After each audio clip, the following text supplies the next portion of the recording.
காக்கி uniform போடாம colour ட்ரெஸ்ல கிளம்புறீங்க? இன்னையில இருந்து ஷூட்டிங் ஸ்டார்ட் ஆகுதுங்க. ஷூட்டிங்கா? ஆமா, இன்னைக்கு சாங் ஷூட் பண்ண போறோம். சாங் ஷூட்டிங்கா? பரத், எனக்கு இந்த பாட்டெல்லாம் எப்படி படம் பிடிப்பாங்கன்னு பார்க்கணும்னு ரொம்ப நாளா ஆசை. அது ரொம்ப கஷ்டமான விஷயங்க. அது வந்து எப்படி சொல்றது உங்களுக்கு? இப்போ மாலை தொடுக்கணும்னா ஒவ்வொரு பூவா எடுத்து தொடுத்து அழகா மாலை பண்றது இல்லையா? அந்த மாதிரி ஒரு அற்புதமான விஷயம் தான் சாங் ஷூட் பண்றதும். பரத், என்ன ஒரே ஒரு நாள் சாங் ஷூட்டிங் கூட்டிட்டு போங்களேன். அதெல்லாம் பார்க்க கூடாது. அதெல்லாம் பாத்தீங்கன்னா உங்களுக்கு வந்து பாட்டு பார்க்குற இன்ட்ரெஸ்டே போயிடும். என்ன நினைச்சிட்டு இருக்கிறீங்க? அது வந்து கிட்டத்தட்ட ஒரு ஒரு ஒரு தவம் பண்ற மாதிரிங்க. வெயில் மழைன்னு பார்க்காம காடு மலைன்னு அலைஞ்சு திரிஞ்சு தாஜ்மஹால்ல ஒரு ஷாட்டு, தார்பாலைவனத்துல ஒரு ஷாட்டு, அருவி பக்கத்துல ஒரு ஷாட்டு, அதுக்கப்புறம் அந்த பக்கத்துல ஒரு குருவி இருந்தா அந்த குருவியை ஒரு ஷாட்டு, இப்படி ஷார்ட் பை ஷார்ட்டா எடுத்து அப்புறம் அதை ஃபைனலா எடிட் பண்ணி ஒரு சாங்கா மாத்துவாங்க. அதை எடுக்கும்போது பார்த்தா அதோடைய அற்புதம் உங்களுக்கு தெரியாது. இப்போ நீங்க வந்து ஒரு சிலை செய்யறாங்கன்னு வச்சுக்கோங்க. அந்த சிலை பாதி செதுக்கிட்டு இருக்கும் போது நீங்க போய் பாத்தீங்கன்னா அதோடைய அழகு ஏதாவது தெரியுமா? தெரியாது இல்லையா? முழுசா செதுக்கி பெயிண்ட் எல்லாம் அடிச்ச பிறகுதான் அந்த சிலையோட அழகு தெரியும். அந்த மாதிரி தான் சாங் எல்லாம் நீங்க படத்தை முடிச்சு தியேட்டரை தான் பார்க்கணும். நீங்க சொல்றதெல்லாம் புரியுது, பட் எனக்கு ஒரே ஒரு நாள் சாங் ஷூட்டிங் பார்க்கணும் போல இருக்கு. ப்ளீஸ். என்ன நீங்க என்ன பிக்னிக் கூட்டு போன குழந்தைங்க சொல்ற மாதிரி சொல்லிட்டு இருக்கீங்க? ஷூட்டிங் அது வந்து போர்க்களம் மாதிரி. யாரும் யாரையும் கவனிச்சுட்டு இருக்க முடியாது. வேலை நடந்துட்டே இருக்கணும், பறந்துகிட்டே இருக்கணும். எதுவுமே புரியாதுங்க. டைரக்டர் பேக்கப்னு சொன்ன உடனே தான் வெளி உலகம் ஒன்று இருக்கிறது எங்களுக்கு ஞாபகத்துக்கு வரும். Please Bharat, please. சரி, நீங்க கேக்குறீங்க, முடியாதுன்னு என்னால சொல்ல முடியுமா? இருங்க, நான் டைரக்டர்கிட்ட பெர்மிஷன் கேட்கிறேன். அவர் சரி சொன்னாரா நான் உங்களை கூட்டு போறேன். ஓகே? Yes, thank you. சரிங்க, நான் கிளம்புறேன். பை. Good day. தேங்க்ஸ்ங்க.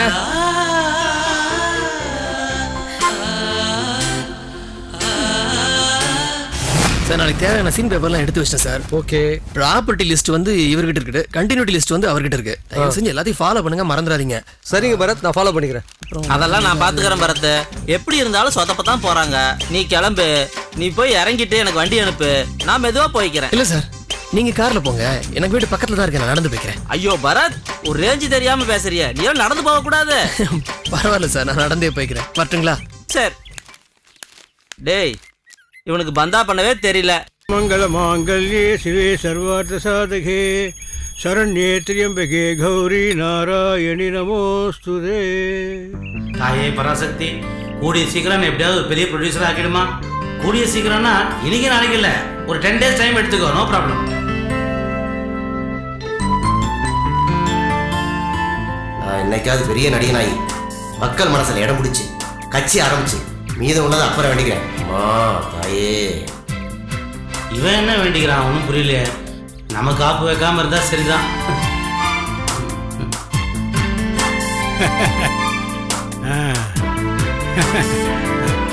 கேமமா இருப்பா, அமோகமா இரு. சாமி, முத நடிக்க போறேன், என்னையும் ஆசீர்வாதம் பண்ணுங்க. நீ நடிக்க போறியா? நல்லா இரு, நல்லா இரு. அவன் நடிப்பை பார்த்து பயப்பட போற மக்களுக்கும் சேர்த்து ஆசீர்வாதம் பண்ணுங்க. நல்லா காமெடி பண்றப்ப உங்களை விடவா? வரையா பாரு குமாரு, எங்க டைரக்டருக்கு ரெக்கமெண்டேஷனே பிடிக்காது. என் ஃப்ரெண்டுங்கிறதுக்காக முதல்ல ரெக்கமெண்டேஷன் பண்ணிருக்கேன். அவரும் ஓகேன்ட்டாரு. ஒழுங்கா நடிச்சு என் பேரை காப்பாத்து சொதப்பிடாத. இந்த மாதிரி பரத்து கவலையே படாத. நைட் பூரா ரிகர்சல் பார்த்திருக்கேன். விடிய காலம் ஓஹோன்னு ஆக்ட் பண்ணி அசத்திருவல்ல. என்னது, ஓவர் நைட்ல நீ ஆக்டிங் பழகிட்டியா? ஆமா. ஏண்டா, உனக்கு ஏது ஓவரா தெரியல? போன் நடிப்பை பத்தி எங்களுக்கு தெரியாதா? அம்மா செத்து போச்சுன்னு சொன்னாலும் ஒரே ரியாக்ஷன், பொண்ணு கிட்ட வந்து ஐ லவ் யூன்னு சொன்னாலும் ஒரே ரியாக்ஷன், முதலாளி வேலையை விட்டு போடான்னு சொன்னாலும் அதே ரியாக்ஷன். நீ நடிப்பு கத்திட்டேன்னு சொல்றியா? ஒரு முக்கியமான விஷயம், நீ மட்டும் தான் நடிக்கணும். உன் மீசெல்லாம் நடிக்க கூடாது. ஆமா, என்ன மீசராது? என்ன மீசராது? அப்புறம் இன்னொரு முக்கியமான விஷயம், கேமரா ஓட ஆரம்பிக்கிறதுக்கு முன்னாடியே என்ன ரியாக்ஷன் கொடுக்க போறோம்ன்றது டிசைட் பண்ணணும். கேமரா ஓட ஆரம்பிச்ச உடனே எப்படி ரியாக்ட் பண்றதுன்னு தெரியாம அங்க எங்கெல்லாம் தேடக்கூடாது. என்ன? ஏன்னா இந்த படத்துல மட்டும் நீ நல்லா நடிச்சிட்ட, உனக்கு ரியாக்ஷன் ரேடார் ஒரு பட்டமே கொடுத்துருவோம். என்னையே கலாய்க்கிறீங்களா? நீங்கெல்லாம் அசந்து போற மாதிரி மிகப்பெரிய நடிகனாகி நடிப்பு துறையில ஓஹோன்னு பேர் வாங்கி என்னைக்காவது ஒரு நாளைக்கு ஜனாதிபதி கையால நான் ஊர்வசி அவார்டு வாங்கி காமிக்கிறேன். ஊர்வசி அவார்டா? அவனா நீ? அவனா நீன்னா? இல்ல, ஊர்வசி அவார்டுன்றது நடிகைகளுக்கு கொடுக்குற அவார்டா, அந்த அவார்டை வாங்கி காட்டுறேன்னு சவால் விடுற, அப்ப அவனா நீ? ஐயோ நான் ஏதோ வாய் தவறி சொல்லிட்டேன்.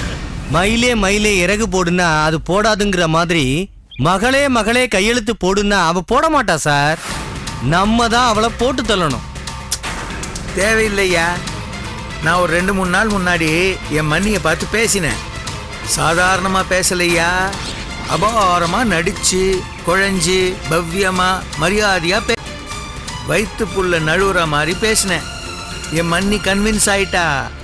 அழாத குறையா என்கிட்ட நான் வந்து கையெழுத்து போட்டு தரேன்டா உனக்கு அப்படின்னு சொல்லியிருக்கா. அது மட்டும் இல்ல, உமாவையும் கன்வின்ஸ் பண்ணி கையெழுத்து போடுறதுக்கு கூட்டின்னு வரேன்டான்னு சொல்லியிருக்கா. என் மண்ணி சொன்னா செய்வா. உங்க மண்ணி சொன்னா செய்வாங்க, ஆனா அந்த உமா யார் சொன்னாலும் செய்ய மாட்டா. அந்த உமாவை பத்தி உங்களை விட எனக்கு தான் சார் நல்லா தெரியும். ஏன்னா ஒவ்வொரு தடவையும் இந்த கேஸ் வாய்தா வாங்கும் போது என்ன போட்டு வாங்குன்னு வாங்கிடுவாளே. அவளுக்கு என்ன பதில் சொல்றதுங்கிறத நான் முத நாள் ராத்திரியே யோசிப்பேன். அவ்வளோ அராத்து. நீங்க நினைக்கிற மாதிரி அந்த உமா அவங்க அம்மா பேச்செல்லாம் கேட்டு கையெழுத்து போட மாட்டா. நான் சொல்ல வேண்டியதை சொல்லிட்டேன். அந்த உமா உங்க பேருக்கு சொத்து மாற கையெழுத்து போடவே மாட்டா.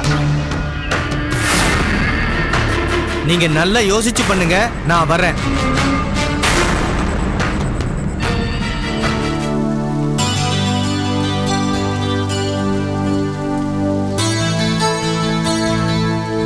உமா, நான் சொல்றேனே தப்பா நினைச்சுக்காத.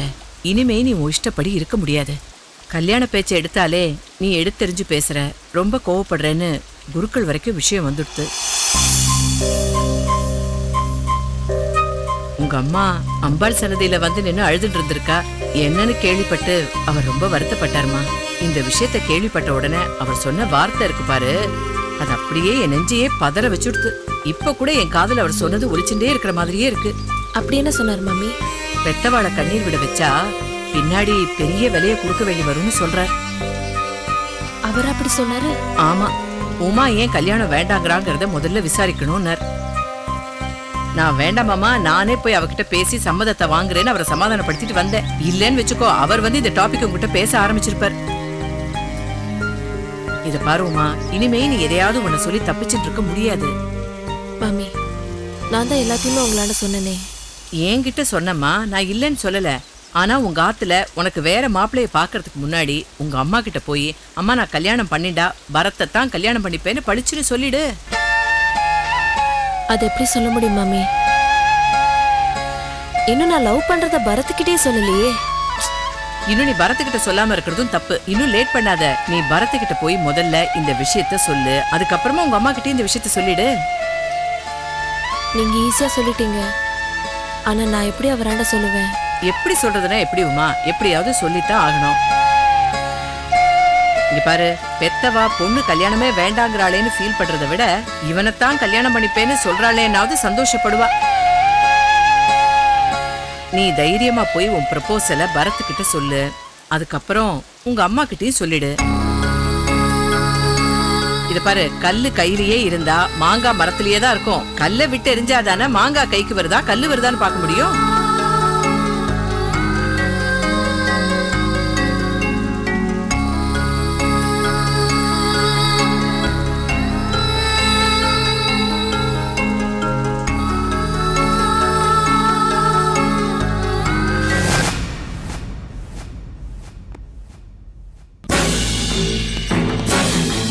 சார், ஸ்டேஷன்ல இருந்து ஒரு டிராவல் பேக்கை ஹேண்ட் ஓவர் பண்ணியிருந்தேன். அந்த பேக்கோட சொந்தக்காரங்க அதை வாங்கிட்டு போக வந்திருக்காங்க சார். ஃபார்மாலிட்டிஸ் எல்லாம் முடிச்சிட்டு ஹேண்ட் ஓவர் பண்ணிடுங்க. Okay sir.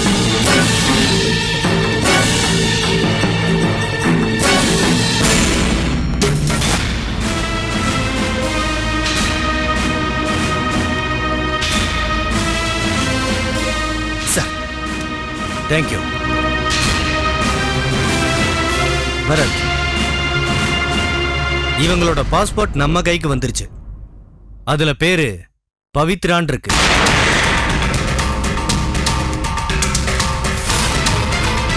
அது மட்டும் இல்ல, இவங்க சிங்கப்பூர் சிட்டிசன்.